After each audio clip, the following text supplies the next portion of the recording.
trying to do it without my glasses. My name's Melody Ashley. I go to United Methodist Church in Salem, Whitewater. In 2011, I woke up dizzy and vomiting. I was rushed to the hospital, and to make a long story short, it was found that I had a 16-millimeter basilar tip aneurysm in my brain. It had not ruptured.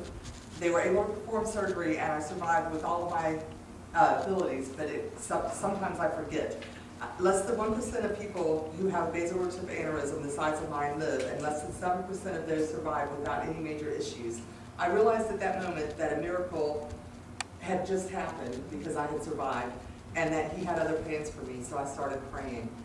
We moved to Stafford in 2013, and I found UMC Salem in Whitewater in August.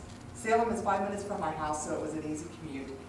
I grew up in Stafford. However, my mom's family is from Tennessee, and Salem reminded me of my family's church in Tennessee. It was almost identical. I fell in love with the building the minute I saw it. It brought back many happy memories of my childhood.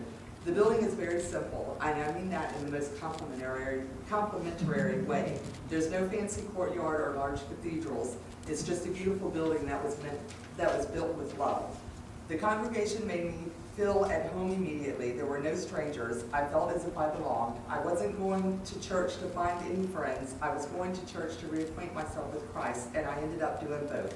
I've gone to too many churches throughout my life, and most of the time I don't continue to go.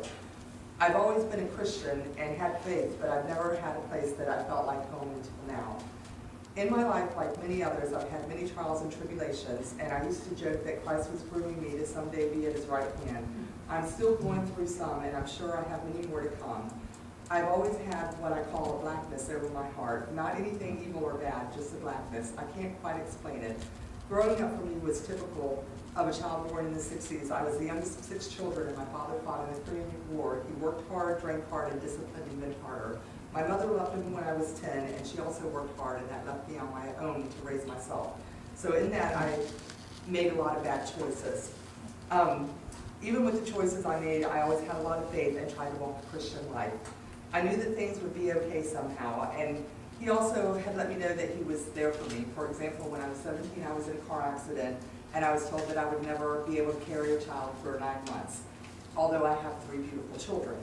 So there were good things that happened during those bad choices, but the blackness was always in my heart, and I never listened to him, even though he was there. In the last year, while attending Salem, layer by layer, that blackness has been being pulled away.